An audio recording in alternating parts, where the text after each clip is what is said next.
name is Sally and welcome back to my channel. In the video today, we are going to talk about describing an image for the Duolingo English test. Now today we're going to focus specifically on the written form of the question, writing about a photograph. In my last video we talked about the speaking prompt where it says describe aloud the image below. Now the two question types are very similar, but there are some important differences, and today I would like to address those differences. Before we get to the differences, let's just sort of review what the similarities in the two question types are. So if you go to the Duolingo English Test website, you can access the study guide. And the study guide will give you tips about each of the question types. For both of the describe an image question types, they tell you not to just label what you see in the photograph, but to actually develop a bit of a story or describe the action of the photograph. And so that makes the two question types very similar.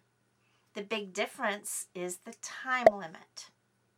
So if you remember the spoken format of the question, they actually give you a preview time. You have 20 seconds before your countdown timer starts to read the prompt and look at the image and just sort of think about what you want to say.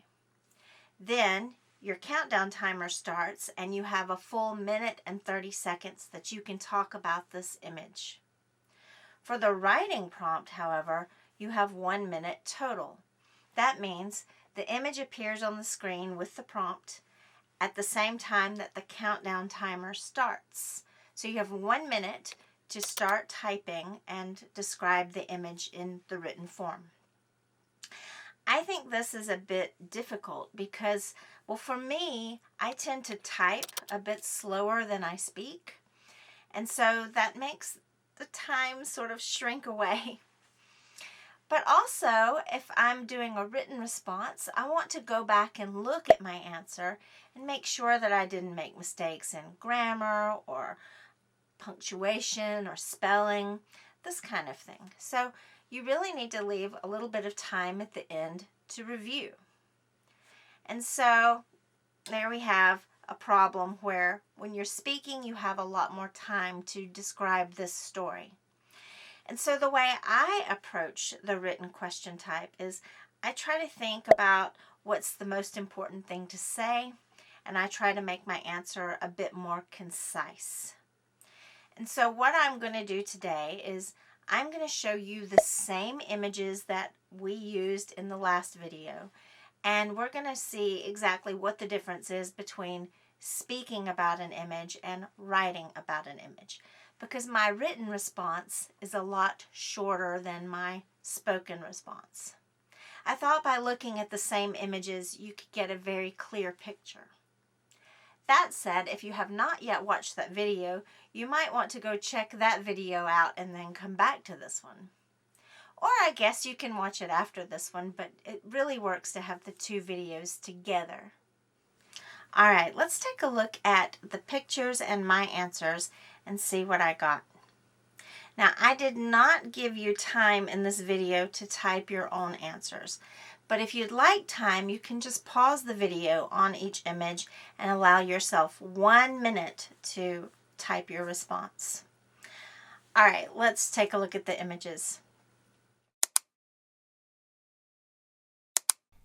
In my last video, we looked at this image for a speaking prompt. And so I wrote a short and simple topic sentence that described what the photographer took a picture of. For this one, I still need to do that, but I want to shorten the overall length of the response. Written responses should be a bit more concise, so I'm going to focus on how to be descriptive, but stay concise. So my first sentence will be, this is a photograph of two young women relaxing by a campfire in the woods. Now I added that in the woods to the topic sentence, and I didn't have that in my last video. But in the last video, I had a separate sentence devoted to the background because I had more time.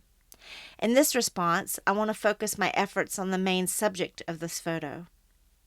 So now I'm going to move from the overall descriptive sentence to the action. And my second sentence is going to be, one woman is pouring a drink from her thermos into a cup that the other woman is holding. Now, if I have time, I will add some kind of detail to make a little bit more to the story, but I also want to continue to describe. And so if I have time, my next sentence would be, the girls are wearing long sleeves but not heavy jackets, so I think they're enjoying a cool evening in late summer or early fall. Okay, here is the entire written description. In this example, I gave one sentence to describe the overview of what the photographer is capturing, then a sentence describing the action since the photo featured two people, and a final sentence that gives my own thought or opinion. It was still descriptive, but it wasn't just stating what's in there. I have built in a little story of a camping trip in this description, just as I did with the spoken response.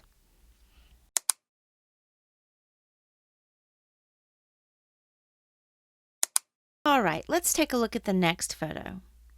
And again, this is one from my previous video on the speaking response. And I want to do the same thing that I did in the last picture. I want to make a more concise written response.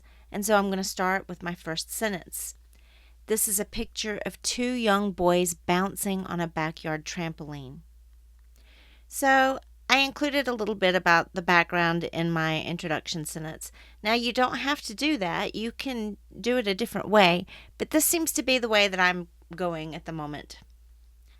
All right, my next sentence, I'm going to focus on the action. The older of the two boys is bouncing on his back, and this has allowed the younger boy to bounce high into the air. Now I'm going to do a little bit more description and tell a little bit of my opinion. The boys are wearing summer clothes, so I think it is two brothers playing together on a warm summer day. Okay, let's look at the whole overall response. And as you can see, I again gave one sentence as sort of a topic sentence that just states what the person taking the photo was taking a picture of. And then I went on to describe the action, and then I made a guess about the story of the photograph, which is that it's two brothers playing. And throughout this whole response, I included some description in my responses.